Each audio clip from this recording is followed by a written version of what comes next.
तो अभी हमारे साथ नासिर सर जुड़े हुए हैं, तो हम उनसे जानेंगे बुद्धा स्टैचू के बारे में। काफ़ी हद तक नॉलेजेबल है इस चीज़ के बारे में, काफ़ी जानकारी है।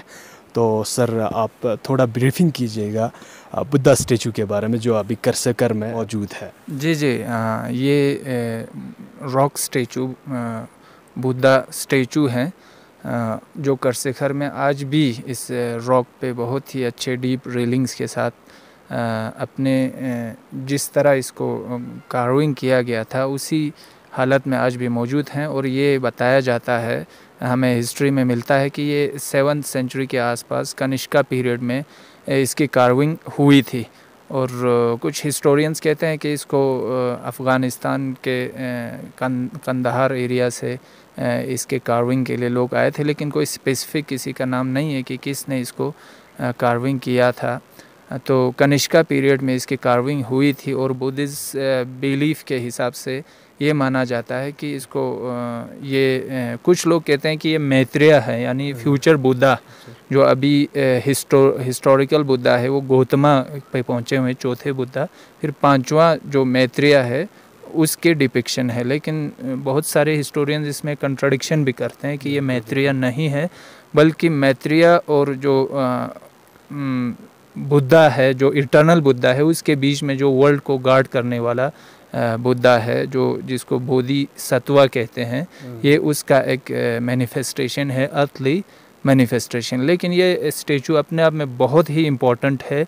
ये हमें बताता है हिस्टोरिकली कि यहाँ करगिल में जो अशोका के पीरियड में BC में जो 4th काउंसिल हुए थे कश्मीर में, उसके बाद अशोका ने पूरी दुनिया में बुद्धिज़्म को प्रोपगेट करने के लिए बहुत बड़ा मिशन चलाया था।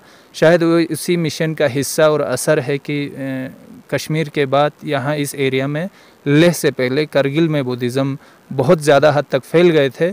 और ये एरिया, इसके जो एडजेसेंट एरिया से, ये बुद्धिज़्म का एक बहुत बड़ा सेंटर रहा होगा, क्योंकि ये स्टैचू है, ये दिनों की तो बात नहीं, महीनों की बात नहीं, यहाँ पे सालों साल लगे होंगे।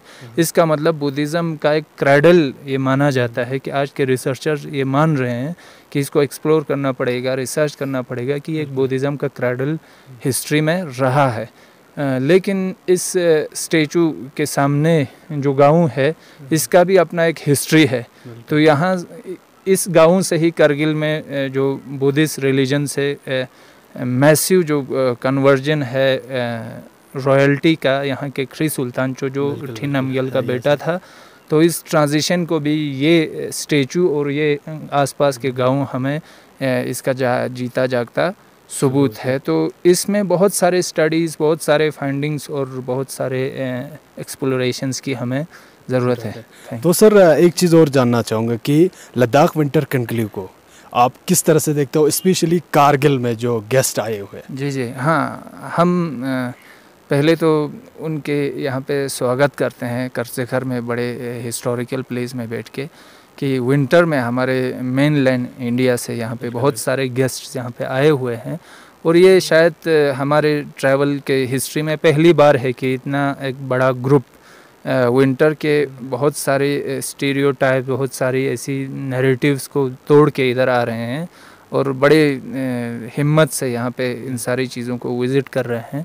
तो कहीं ना कहीं ये हमारे लिए, हमारे जो सोशियो कल्चरल हिस्ट्री है, इसको मेन लैंड इंडिया से जोड़ने के लिए हमें बहुत ज़्यादा हेल्प हो जाएगा। Along with this tangible heritage, हमारे बहुत सारे इनटेंजिबल चीज़ें हैं, अभी लोगों के रहन सहन की बातें हैं, ये सारी चीज़ें भी लोगों पूरे मेन लैंड इंडिया से जोड़ने के लिए ये हमारे एम्बेसडर ज़रूर बन सकते हैं। तो अभी हमारे साथ विजय सर जुड़े हुए हैं, जो एक ब्लॉगर है और साथ ही साथ इनका एक मैगज़ीन भी पब्लिश होता है। तो हम उनसे जानेंगे विंटर कनक्लेव के बारे में, उनका क्या एक्सपीरियंस रहा। आज 2nd डे है, तो सबसे पहले आपका स्वागत करता हूं सर कारगिल में। और एक बात आपसे जानना चाहूँगा, आपका एक्सपीरियंस आपका जानना चाहूँगा 2 डेज़ का। अच्छा, 2 दिन हम घूम रहे हैं कारगिल में, और मैंने अभी एक हैशटैग बनाया जो कारगिल को देख के मेरे जहन में अपने आप आया।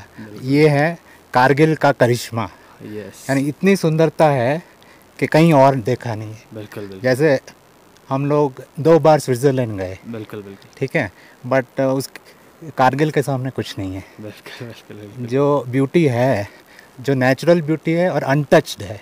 Yes, yes. और हेरिटेज में तो अभी जैसे यहाँ सर ने बताया, ये 7th सेंचुरी का बुद्धा है, स्टैचू है, तो ये सब यानी लोग जानते ही नहीं है।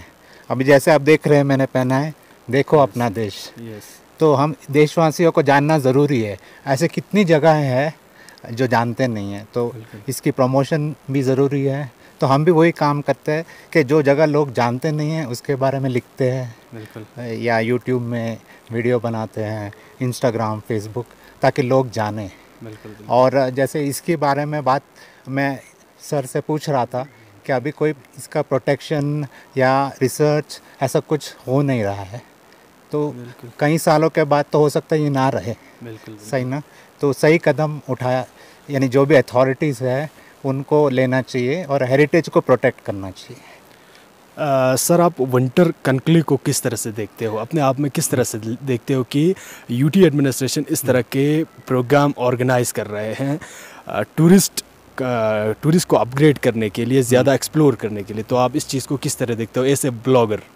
हाँ, ये it's like a very welcome step, क्योंकि बहुत ज़रूरी है, क्योंकि ऐसी जगह है यहाँ छुपी हुई है जो लोग नहीं जानते, हम लोग भी नहीं जानते हैं। तो ऐसे इवेंट अगर ऑर्गेनाइज करे, तो जैसे 5 ब्लॉगर को अगर बुलाएं और वो लोगों ने इसके बारे में लिखा, तो उनके जो फॉलोअर्स हैं, या हम आर्टिकल लिखेंगे मैगज़ीन में, तो लोगों को पता चलेगा। तो it's a very welcome step. Thank you.